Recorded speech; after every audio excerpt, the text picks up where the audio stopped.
Sukiyaki isn't your everyday dish, its rich flavors and premium ingredients make it special.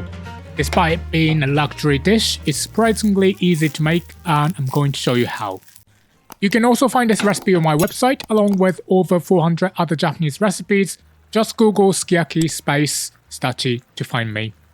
First, let's make sukiyaki sauce, what's known as warishita. Grab a saucepan and add 3 tablespoons of mirin and 3 tablespoons of sake. Boil it over medium heat for 1 or 2 minutes. Then reduce the heat to medium-low and add 3 tablespoons of soy sauce, 2 tablespoons of light brown sugar, and 3 tablespoons of water. Mix it over low heat until its sugar has dissolved. Then pour it into a heat-proof container and add 5 grams of kombu for some umami. I'm going to leave that to soak for about 30 minutes.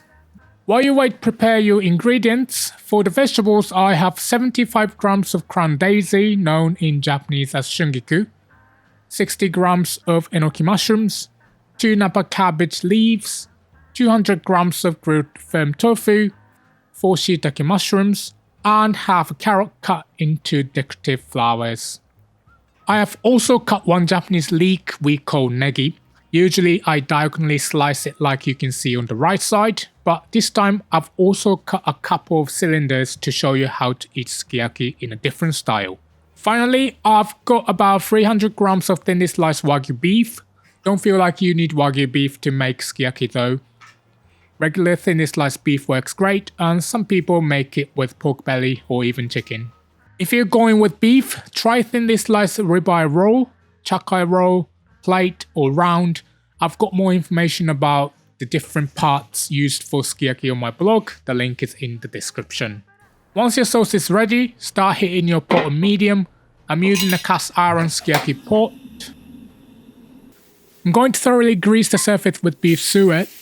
These cubes of beef suet are actually free in supermarkets in Japan. You can find them next to the sukiyaki beef because they're used for this purpose. If you can't get it, beef tallow or lard are good substitutes. Once it's well coated, add your Japanese leeks and turn them occasionally to get a nice char all over.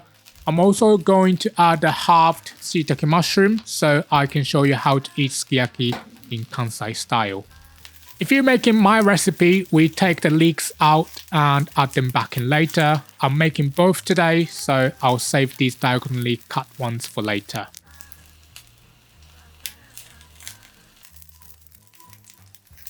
After the mushrooms and leeks are cooked through and charred, lay down a few slices of meat and give them a light grill.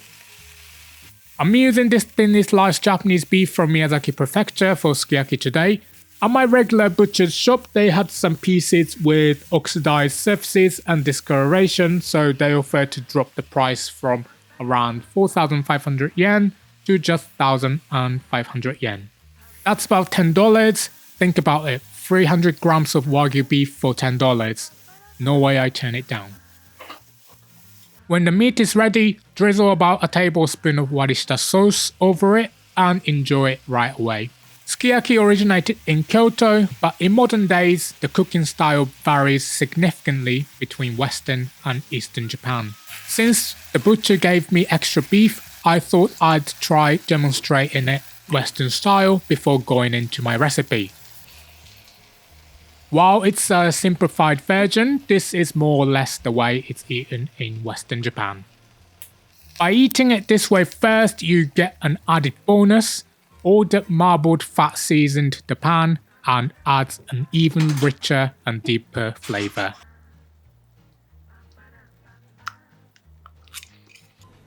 Okay, let's move on to my recipe. So I'm going to take out the leftover beef suet and pour the Warishita sauce into the pot. At this point, remove the kombu and throw it away. Next, I'm adding my vegetables and tofu and I'm going to let them cook in the sauce. The beauty of sukiyaki is that every household has their own way of making it. There's really no single right way now. My recipe actually sits somewhere between Western and Eastern styles, not strictly following either tradition. You could say I've cherry-picked the best elements from both. Funnily enough, that makes sense given I was born in Aichi Prefecture, right between Osaka and Tokyo. My goal was to create a sukiyaki recipe that holds true to those flavors but makes the cooking process simpler. While I've streamlined the preparation, I made sure to keep all the rich savory depth that makes sukiyaki so special. Next, make some space in the pot and place the beef into the sauce. When you think of Wagyu beef, you might picture steak, but for us Japanese, premium Wagyu immediately makes us think of sukiyaki. That's really what we consider the ultimate luxury when it comes to Wagyu. Next, we add in the crown daisy, and from here, you can basically start eating at any time. Just help yourself to each ingredient as it's cooked to your liking. Now, you don't have to do this, but the proper way Japanese people eat sukiyaki is with a raw egg. Simply crack it into a bowl and whisk it thoroughly, then dip the cooked ingredients. It just works so well with the sauce. In Japan, eggs are safe to eat raw, but if you're in another country, make sure to use pasteurized eggs if you want to do this too. When we make sukiyaki, we basically keep plates of raw ingredients nearby and top up every time it becomes depleted. We're essentially eating and cooking at the same time. This dish is great for parties because you don't need to be in the kitchen. You can just have a portable stove in the middle of your dining table. That's why you often find it at Onenkai, those end of year parties where everyone gets together and during New Year's celebrations. If the sauce is getting a little low, you can top it up with a bit of water. But if you're cooking a lot of ingredients, it's a good idea to make extra sauce and top it up so it doesn't become too watered down. When I was young, I couldn't understand why anyone would cook beef like this. I thought, just grill it like yakiniku. But as I grew older, I realized what makes sukiyaki so special, and now I totally get it. Anyway, once your ingredients are all used up, hopefully you have a bit of leftover sauce in the bottom of the pot. This sauce has been collecting flavor from the meat and vegetables, and we definitely don't want to waste it. I'm going to top it up with a little bit of water and add some cooked udon noodles. This is the final step to enjoying sukiyaki to the full.